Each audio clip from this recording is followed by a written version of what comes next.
ಚಿಕ್ಕಬಳ್ಳಾಪುರದಲ್ಲಿ ಕೆಂಪೇಗೌಡ ಜಯಂತಿ ಆಚರಣೆಯ ಸಂದರ್ಭದಲ್ಲಿ ಹೈಡ್ರಾಮಾ ನಡೆದು ಹೋಗಿದೆ. ಎಚ್ ಡಿ ಕುಮಾರಸ್ವಾಮಿಯವರ ವಿರುದ್ಧ ಮಾತನಾಡಿದಂಥ ಚಿಕ್ಕಬಳ್ಳಾಪುರ ಕಾಂಗ್ರೆಸ್ ಶಾಸಕ ಪ್ರದೀಪ್ ಈಶ್ವರ್ ವಿರುದ್ಧ ಆಕ್ರೋಶ ಕಾರ್ಯಕ್ರಮದಲ್ಲಿ ವ್ಯಕ್ತವಾಗಿದೆ. ಈ ಸಂದರ್ಭದಲ್ಲಿ ಜನರನ್ನ ಸಮಾಧಾನ ಪಡಿಸೋಕೆ ಮಂಗಳನಾಥ ಸ್ವಾಮೀಜಿ ಪ್ರಯತ್ನವನ್ನ ಪಟ್ಟರು. ಆದಿಚುಂಚನಗಿರಿ ಶಾಖಾ ಮಠದ ಶ್ರೀಗಳು ಮಂಗಳನಾಥ ಸ್ವಾಮೀಜಿ ಅವರು ಮಧ್ಯಪ್ರವೇಶ ಮಾಡಿದ್ರು. ಇಲ್ಲ ಗಲಾಟೆ ಮಾಡಬೇಡಿ ಅಂತ ಹೇಳಿ ಮನವೊಲಿಸುವಂತಹ ಪ್ರಯತ್ನವನ್ನ ಮಾಡಿದ್ರು. ಚಿಕ್ಕಬಳ್ಳಾಪುರ ನಗರದ ಬಿವಿ ರಸ್ತೆಯಲ್ಲಿರುವಂತಹ ಕನ್ನಡ ಭವನದಲ್ಲಿ ಇವತ್ತು ಕೆಂಪೇಗೌಡ ಜಯಂತಿ ಕಾರ್ಯಕ್ರಮವನ್ನು ಆಯೋಜನೆ ಮಾಡಲಾಗಿತ್ತು. ಆ ಕಾರ್ಯಕ್ರಮದಲ್ಲಿ ನೂರಾರು ಸಂಖ್ಯೆಯಲ್ಲಿ ಜನ ಭಾಗಿಯಾಗಿದ್ರು. ಆ ಕಾರ್ಯಕ್ರಮದ ವೇದಿಕೆಯಲ್ಲಿ ಪ್ರದೀಪ್ ಈಶ್ವರ್ ಅಲ್ಲಿನ ಶಾಸಕರು ಅವರು ಕೂಡ ಉಪಸ್ಥಿತರಿದ್ರು. ಆ ಸಂದರ್ಭದಲ್ಲೇ ಏಕಾಏಕಿ ಗಲಾಟೆ ಆರಂಭವಾಗಿತ್ತು.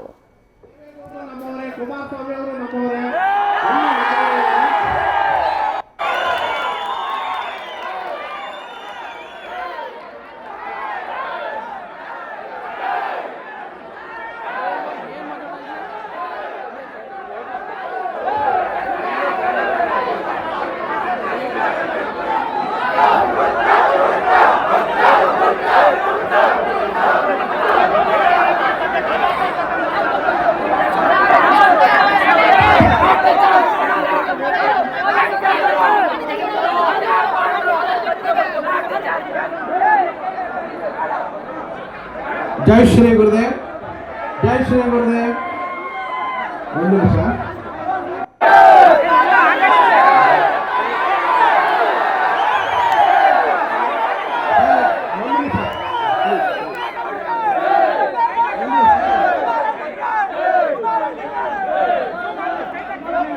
Silent silent please. ಸ್ವಲ್ಪ ಕಾಲು ತಗೊಳ್ಳಿ.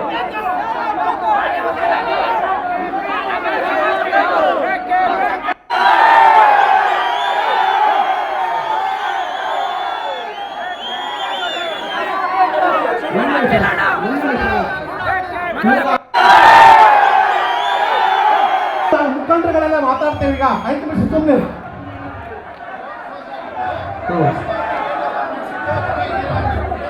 ಒಂದು ನಿಮಿಷ. DC ಅವರು ಎಲ್ಲ ತುಂಬಾ ಚೆನ್ನಾಗಿ ಕಾರ್ಯಕ್ರಮ ಆಯೋಜಿತ. ಮುಖಂಡರುಗಳೆಲ್ಲ ಮಾತಾಡ್ತೇವೆ ಈಗ.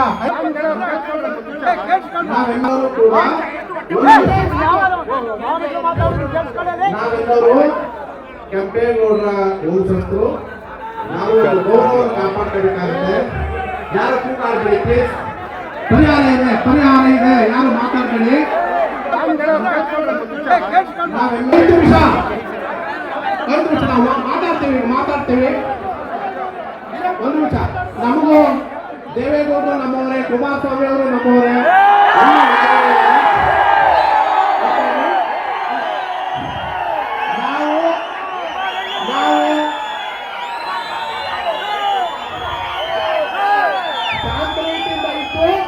ಇದನ್ನ ಪರಿಹಾರ ಮಾಡ್ಕೊಬೇಕು. ನಾವು ಗೌರವ ಕೊಟ್ಟಂಗೆ ದೇವೇಗೌಡರಿಗೆ, ಕುಮಾರಸ್ವಾಮಿ ಅವರಿಗೆ, DK ಶಿವಕುಮಾರ್ ಅವರಿಗೆ ಎಲ್ಲರಿಗೂ ಕೂಡ ನಾವು ಗೌರವ ಕೊಟ್ಟಾಗುತ್ತೆ.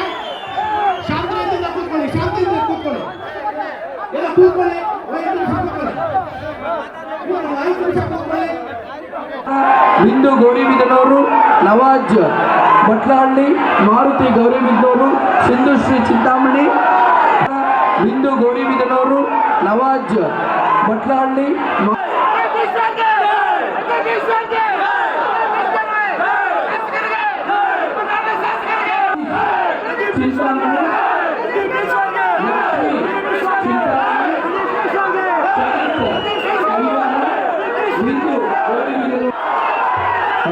ಪದವಿ ಪೂರ್ವ ಶಿಕ್ಷಣ ಇಲಾಖೆಯ ಚಿಂತಾಮಣಿಯ ಉಮೇಶನ್ನು ಪದವಿ ಪೂರ್ವ ಶಿಕ್ಷಣ ಇಲಾಖೆಯ ಚಿಂತಾಮಣಿಯ ಉಮೇಶನ್ನು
ಸತೀಶ್ ಹಾಗೆ ಇದು ರಾಜಕೀಯ ಕ್ಷೇತ್ರನಾದ್ರೆ ಗಣೇಶ್ ಅವರಿದ್ದಾರೆ.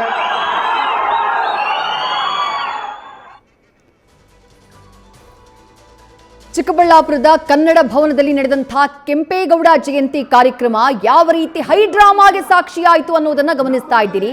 ಗಲಾಟೆ ಆರಂಭವಾಗಿದ್ದು ಶಾಸಕ ಪ್ರದೀಪ್ ಈಶ್ವರ್ ಅವರ ವಿರುದ್ಧ ಆಕ್ರೋಶದ ಮೂಲಕ. ಆಕ್ರೋಶ ಯಾಕೆ ಅಂದ್ರೆ ಎಚ್.ಡಿ. ಕುಮಾರಸ್ವಾಮಿ ಹಾಗೆ ಪ್ರದೀಪ್ ಈಶ್ವರ್ ಅವರ ನಡುವೆ ಕಳೆದ 2 ದಿನಗಳಿಂದ ಏನು ವಾಗ್ವಾದಗಳು ನಡೀತಾ ಇದೆ. ಮೊದಲಿಗೆ ಕುಮಾರಸ್ವಾಮಿ ಅವರು ನೀಟ್ ಪರಿಶ್ರಮ ಅಕಾಡೆಮಿಗೆ ಸಂಬಂಧಪಟ್ಟಂತಹ ಸಿಎ ಸೈಟ್ನ ಬಗ್ಗೆ ಒಂದು ಟ್ವೀಟ್ ಅನ್ನ ಮಾಡ್ತಾರೆ. ಅದಕ್ಕೆ ಪ್ರದೀಪ್ ಈಶ್ವರ್ ಅವರು ಸುದ್ದಿಗೋಷ್ಠಿಯನ್ನ ಮಾಡಿ ಕೌಂಟರ್ ಅನ್ನ ಕೊಡ್ತಾರೆ. ಕುಮಾರಸ್ವಾಮಿ ಅವರು ಹಾಕಿದಂತಹ ದುಬಾರಿ ವಾಚ್ಗಳ ಬಗ್ಗೆ ಪ್ರಶ್ನೆಯನ್ನ ಮಾಡ್ತಾರೆ. ಅದಾದಂತಹ ನಂತರದಲ್ಲಿ ಕುಮಾರಸ್ವಾಮಿ ಅವರು ನಿನ್ನೆ ಅದಕ್ಕೆ ತಿರುಗೇಟನ್ನ ಕೊಟ್ಟರು. ಇವತ್ತು ಪ್ರದೀಪ್ ಈಶ್ವರ್ ಮತ್ತೆ ಎಚ್.ಡಿ. ಕುಮಾರಸ್ವಾಮಿ ಅವರಿಗೆ ಒಂದಿಷ್ಟು ಪ್ರಶ್ನೆಗಳನ್ನ ಮಾಡಿದ್ದಾರೆ. ಈ ಎಲ್ಲ ಕಾರಣಕ್ಕಾಗಿ ಆ ಕಾರ್ಯಕ್ರಮದ ವೇದಿಕೆಯಲ್ಲಿ ಪ್ರದೀಪ್ ಈಶ್ವರ್ ಅವರು ಕುಳಿತಿದ್ದಂತಹ ಟೈಮ್ನಲ್ಲೇ ಎಚ್.ಡಿ. ಕುಮಾರಸ್ವಾಮಿ ಅವರ ಬೆಂಬಲಿಗರು ವೇದಿಕೆಯ ಮುಂಭಾಗಕ್ಕೆ ಬಂದು ಗಲಾಟೆಯನ್ನ ಎಬ್ಬಿಸಿಬಿಡ್ತಾರೆ. ಪ್ರದೀಪ್ ಈಶ್ವರ್ ಅವರು ಕಾರ್ಯಕ್ರಮದಿಂದ ಹೊರಗಡೆ ಹೋಗಬೇಕು ಅಂತ ಹೇಳಿ ಆಗ್ರಹವನ್ನ ಮಾಡ್ತಾರೆ. ಈ ಸಂದರ್ಭದಲ್ಲಿ ಗಲಾಟೆ ಜೋರಾದಾಗ ಅಲ್ಲಿದ್ದಂತಹ ಮಂಗಳನಾಥ ಸ್ವಾಮೀಜಿ, ಆದಿಚುಂಚನಗಿರಿ ಶಾಖಾ ಮಠದ ಶ್ರೀಗಳು ಅವರು ಮಧ್ಯಪ್ರವೇಶ ಮಾಡಿ ಸಮಾಧಾನ ಮಾಡುವಂತಹ ಪ್ರಯತ್ನ ಮಾಡ್ತಾರೆ. ಇಷ್ಟಾಗ್ತಾ ಇದ್ದ ಹಾಗೆ ಯಾವಾಗ ಮಾಜಿ ಶಾಸಕ ಡಾಕ್ಟರ್ ಕೆ ಸುಧಾಕರ್ ಅವರು ಕಾರ್ಯಕ್ರಮದ ವೇದಿಕೆಗೆ ಬರ್ತಾರೋ ಆಗ ಮತ್ತೊಂದು ಹಂತದ ಗಲಾಟೆ ಆರಂಭ ಆಗುತ್ತೆ. ಸುಧಾಕರ್ ಅವರ ಬೆಂಬಲಿಗರು ಹಾಗೆ ಪ್ರದೀಪ್ ಈಶ್ವರ್ ಅವರ ಬೆಂಬಲಿಗರ ಮಧ್ಯೆ ಅಲ್ಲಿ ವಾಗ್ವಾದ ಶುರುವಾಗ್ಬಿಡುತ್ತೆ. ವೇದಿಕೆಯ ಮೇಲೆಯೇ ಬಂದ್ಬಿಡ್ತಾರೆ ಮಾಜಿ ಶಾಸಕ ಡಾಕ್ಟರ್ ಕೆ ಸುಧಾಕರ್ ಅವರ ಬೆಂಬಲಿಗರು. ಹೀಗಾಗಿ ದೊಡ್ಡ ಹೈ ಡ್ರಾಮಾ ನಡೆದು ಹೋಗಿದೆ. ಮತ್ತಷ್ಟು ಡೀಟೇಲ್ಸ್ ನಮ್ಮ ಪ್ರತಿನಿಧಿ ಸುರೇಶ್ ನೀಡ್ತಾ ಹೋಗ್ತಾರೆ. ಸುರೇಶ್, ಕೆಂಪೇಗೌಡ ಜಯಂತಿ ಕಾರ್ಯಕ್ರಮ ಜಿಲ್ಲಾಡಳಿತ ಆಯೋಜನೆ ಮಾಡಿದ್ದಂತಹ ಕಾರ್ಯಕ್ರಮ ಸಾಂಗವಾಗಿ ನೆರವೇರಬೇಕಾಗಿತ್ತು. ಬಟ್ ಇಷ್ಟೆಲ್ಲ ಹೈ ಡ್ರಾಮಾ, ಅದು ಎರಡೆರಡು. ಒಂದು ಎಚ್.ಡಿ. ಕುಮಾರಸ್ವಾಮಿ ಅವರ ಬೆಂಬಲಿಗರ ಆಕ್ರೋಶ, ಮತ್ತೊಂದು ಕಡೆ ಮಾಜಿ ಶಾಸಕ ಡಾಕ್ಟರ್ ಕೆ ಸುಧಾಕರ್ ಅವರ ಬೆಂಬಲಿಗರ ಆಕ್ರೋಶ. ಇದು ಏನಾಯ್ತು ಅಂತ ಹೇಳಿ. ಖಂಡಿತ ವಿದ್ಯಾರ್ಥಿ, ಇವತ್ತು ಏನು ಕೆಂಪೇಗೌಡ ಜಯಂತಿಯನ್ನು ಚಿಕ್ಕಬಳ್ಳಾಪುರ ಜಿಲ್ಲಾಡಳಿತ ಒಂದು ಕಾರ್ಯಕ್ರಮ ಹಮ್ಮಿಕೊಂಡಿತ್ತು. ಈ ಒಂದು ಕಾರ್ಯಕ್ರಮಕ್ಕೆ ಏನು ಪ್ರದೀಪ್ ಈಶ್ವರ್ ಕೂಡ ಆಹ್ವಾನ ಕೊಡಲಾಗಿತ್ತು, ಅವರು ಕೂಡ ಆಗಮಿಸಿದ್ರು. ಈ ಸಂದರ್ಭದಲ್ಲಿ ಒಕ್ಕಲಿಗ ಸಮುದಾಯ ಮತ್ತು ಏನಿರ್ತಾರೆ ಅವರು ಮತ್ತೆ ಎಚ್.ಡಿ. ಕುಮಾರಸ್ವಾಮಿ ಅವರ ಬೆಂಬಲಿಗರಿದ್ದಾರೆ. ಆಮೇಲೆ ಡಾಕ್ಟರ್ ಕೆ ಸುಧಾಕರ್ ಬೆಂಬಲಿಗರು ಇಬ್ಬರು ಸೇರಿ ಪ್ರದೀಪ್ ಈಶ್ವರ್ನ ಹೊರಗಡೆ ಹೋಗ್ಬೇಕು ಅಂತ ಹೇಳ್ಬಿಟ್ಟು ಕೂಗಾಟ ನಡೆಸಿ ಸಾಕಷ್ಟು ರೀತಿಯಲ್ಲಿ ಆಕ್ರೋಶವನ್ನು ವ್ಯಕ್ತಪಡಿಸಿದ್ದು. ಈ ಸಂದರ್ಭದಲ್ಲಿ ಏನ್ ಪ್ರದೀಪ್ ಈಶ್ವರ್ ಬೆಂಬಲಿಗರು ಒಂದ್ ಕಡೆ, ಮತ್ತೆ ಡಾಕ್ಟರ್ ಕೆ ಸುಧಾಕರ್ ಬೆಂಬಲಿಗರು ಹಾಗೂ ಬಿಜೆಪಿ ಜೆಡಿಎಸ್ ಏನು ಕಾರ್ಯಕರ್ತರಿರ್ತಾರೆ ಅವರೆಲ್ಲರೂ ಸೇರಿ 2 ವರ್ಗಗಳಾಗಿ ಮುಂಗಡೆಯಾಗಿ ಪರಸ್ಪರ ವಾಗ್ವಾದ ನಡೆಸಿಕೊಂಡಿರತಕ್ಕಂಥದ್ದು. ಈ ಸಂದರ್ಭದ ಪರಿಸ್ಥಿತಿ ಕೂಡ ಕೈ ಮೀರೋ ಹಂತಕ್ಕೆ ಕೂಡ ಹೋಗಿತ್ತು. ಒಂದು ವಾಗ್ವಾದ ಗಲಾಟೆ ಜೋರು ಮಾಡಿದ ನಡೀತಾ ಇತ್ತು. ಈಗಲೂ ಕೂಡ ನಮಗೆ ಕೇಳಿಸ್ತಾ ಇರತಕ್ಕಂಥ ಬ್ಯಾಕ್ ಗ್ರೌಂಡ್ ಅಲ್ಲಿ ಕೇಳಿಸ್ತಾ ಇದೆ ಒಂದು ಗಲಾಟೆ ಯಾವ ರೀತಿ ವೇದಿಕೆ ಇಡೀ ಕಾರ್ಯಕ್ರಮ ಸಾಂಗವಾಗಿ ನಡೆಯಬೇಕಾಗಿದ್ದ ಕಾರ್ಯಕ್ರಮ ಇವತ್ತು ಹೈ ಡ್ರಾಮಾ ನಡೆದು ಒಂದು 2 ಗುಂಪುಗಳ ಎರಡು ನಾಯಕರ ಬೆಂಬಲಿಗರ ಒಂದು ನಡೀತಾ ಇರ್ತಕ್ಕಂಥ ಒಂದು ವಾಗ್ವಾದಗಳಿದೆ. ಒಂದು ಇಡೀ ಕಾರ್ಯಕ್ರಮನೇ ಒಂದು ರೀತಿಯಲ್ಲಿ ಆತಂಕದ ವಾತಾವರಣ ನಿರ್ಮಾಣ ಆಗಿದೆ ಅಂತ ತಪ್ಪಾಗಲಾರದು. ಏನು ಇಬ್ಬರು ಬೆಂಬಲಿಗರನ್ನ ಕಂಟ್ರೋಲ್ ಮಾಡಕ್ಕೆ ಪೊಲೀಸರು ಈಗ ಏನು ಸಾಕಷ್ಟು ಹರಸಾಹಸ ಪಡ್ತಾ ಇದ್ದಾರೆ. ಅವರನ್ನ ಆಚೆ ಕಳಿಸುವಂತ ಕೆಲಸಗಳು ಕೂಡ ಪ್ರಯತ್ನ ಮಾಡ್ತಾ ಇದ್ದಾರೆ. ಆದ್ರೂ ಕೂಡ ಪೊಲೀಸರ ಮೇಲೇನೆ ಕಾರ್ಯಕರ್ತರು ಆಕ್ರೋಶ ಕೂಡ ವ್ಯಕ್ತಪಡಿಸಿ ಅವರ ನಡುವೆ ಕೂಡ ವಾಗ್ವಾದ ನಡೆದಿತ್ತು. ಇಡೀ ಕಾರ್ಯಕ್ರಮ ಒಂದು ಏನು ಅಂತಂದ್ರೆ ಒಂದು ಸುರೇಶ್, ವಿಪರ್ಯಾಸ ಅಲ್ವಾ ಸುರೇಶ್? ಕೆಂಪೇಗೌಡ ಜಯಂತಿಯ ಆಚರಣೆಯ ಸಂದರ್ಭದಲ್ಲಿ ಆ ಕಾರ್ಯಕ್ರಮ, ಆ ವೇದಿಕೆ, ರಾಜಕೀಯ ಜಟಾಪಟಿ, ಇವ್ರ ಪ್ರತಿಷ್ಠೆಗೆ ಅದು ಹಾಳಾಗೋಗ್ಬಿಡುತ್ತೆ ಅಂತಂದ್ರೆ ದುರಂತ ಅಲ್ವಾ ಇದು? ವಿಪರ್ಯಾಸ ಅಲ್ವಾ ಇದು ಅಂತ ಹೇಳಿ? ಯಾಕಂದ್ರೆ ರಾಜಕೀಯ ಒಂದು ಬೇರೆ ಬಯಸ್ಕೊಳ್ಳಕ್ಕೆ ಇವರ ಪ್ರತಿಷ್ಠೆಗಳಿಗೆ ಒಂದು ಏನು ಕೆಂಪೇಗೌಡ ಜಯಂತಿ ಬಲಿಯಾಗ್ತಾ ಇರೋದು ನೋಡಿದ್ರೆ ನಿಜಕ್ಕೂ ಒಂದು ನಾಚಿಕೆ ಅಂತ ಹೇಳ್ಬೋದು. ಏನು ನಾಯಕರು ಬೆಂಬಲಿಗರನ್ನ ನಿಯಂತ್ರಣ ಮಾಡಬೇಕಾಗಿತ್ತು. ಹೇಳ್ಬೋದಾಯ್ತು ಇದು ಕೆಂಪೇಗೌಡ ಜಯಂತಿ, ನಾಡು ಪ್ರಭುಗಳ ಕೆಂಪೇಗೌಡ ಜಯಂತಿ ಇಂಥ ಕಾರ್ಯಕ್ರಮನ ಸುಸೂತ್ರ ನಡೆಸ್ಕೊಡ್ಬೇಕು ನಾವು ಅಂತ ಹೇಳ್ಬೇಕಾಗಿತ್ತು. ಆ ರೀತಿಯಲ್ಲಿ ಹೇಳಿದೆ ಅವರು ಬೆಂಬಲಿಗರು ಇನ್ನಷ್ಟು ಪ್ರಚೋದನೆ ಕೊಟ್ಟಿರುವಂತ ರೀತಿಯಲ್ಲಿ ನೋಡಿದ್ರೆ ಇವು ನಾಯಕರು ಯಾವ ರೀತಿ ಒಂದು ನೈತಿಕತೆ ಇಟ್ಕೊಂಡಿದ್ದಾರೆ ಅನ್ನೋದು ಮೊದಲನೇದಾಗಿ ಗೊತ್ತಾಗ್ತಿದೆ. ಇವರು ಕಾರ್ಯಕ್ರಮವನ್ನ ಯಾವ ರೀತಿ ಸುಸೂತ್ರ ನಡೆಸಬೇಕಾಗಿತ್ತು ಅದನ್ನ ಕೂಡ ಲೆಕ್ಕಿಸದೆ ಒಂದು ಪ್ರತಿಷ್ಠೆಗಳಿಗೆ ಒಂದು ಕಾರ್ಯಕ್ರಮವನ್ನು ಬಲಿ ಮಾಡ್ತಾ ಇರೋದು ನೋಡಿದ್ರೆ ಈ ಒಂದು ಕೆಂಪೇಗೌಡರಿಗೆ ಇವ್ರು ಯಾವ ರೀತಿ ಗೌರವ ಕೊಡ್ತಿದ್ರೆ ಅನ್ನೋದು ಇದು ಸಾಕ್ಷಿಯಾಗಿ ಕೂಡ ಆಗಿರ್ತಕ್ಕಂಥದ್ದು. ಇವರ ಒಣ ಪ್ರತಿಷ್ಠೆಗಳು, ಇವರ ರಾಜಕೀಯ ಪ್ರತಿಷ್ಠೆಗಳಿಗೆ ಈ ಒಂದು ಕೆಂಪೇಗೌಡ ಜಯಂತಿಯನ್ನ ಬಲಿ ಮಾಡ್ತಾ ಇರೋದು ನೋಡ್ತಿದ್ರೆ ಇವರು ಕೆಂಪೇಗೌಡರ ಮೇಲೆ ಇರ್ತಕ್ಕಂಥ ಗೌರವ ಎಷ್ಟು ಮಾತ್ರ ಇದೆ ಅನ್ನೋದು ಕೂಡ ಈಗ ಗೊತ್ತಾಗ್ತಕ್ಕಂಥದ್ದು. ಅದೇ ರೀತಿಯಲ್ಲಿ ಏನು ಕಾರ್ಯಕ್ರಮವನ್ನ ಒಂದು ಸುಸೂತ್ರವಾಗಿ ನಡೆಸಬೇಕಾಗಿತ್ತು. ಆಯ್ತು, ಏನು ಕಾರ್ಯಕ್ರಮ ಮುಗಿಸ್ಕೊಂಡು ನಂತರ ಮಾತಾಡೋದು ಕೂಡ ನಾಯಕರು ಹೇಳ್ಬೋದಾಗಿತ್ತು. ಆದ್ರೆ ಆ ಮಾತುಗಳನ್ನ ಹೇಳಿದೆ ಬೆಂಬಲ ಇನ್ನಷ್ಟು ರೊಚ್ಚಿಗೇಳುವಂತ ಮಾಡಿರೋದು ನೋಡಿದ್ರೆ ಈ ಒಂದು ಕಾರ್ಯಕ್ರಮ ನಿಜಕ್ಕೂ ಒಂದು ಕೆಂಪೇಗೌಡರು ಮಾಡಿರ್ತಕ್ಕಂಥ ಅವಮಾನ ಅಂತ ಹೇಳ್ಬೋದು. ವಿದ್ಯಾಶ್ರೀ, ಥ್ಯಾಂಕ್ ಯು ಸುರೇಶ್ ತಮ್ಮೆಲ್ಲ ಡೀಟೇಲ್ಸ್ಗೆ. ನ್ಯೂಸ್ ಫಸ್ಟ್ ನಿರ್ಭೀತಿಯಿಂದ ನಿಮ್ಮ ಪರವಾಗಿ.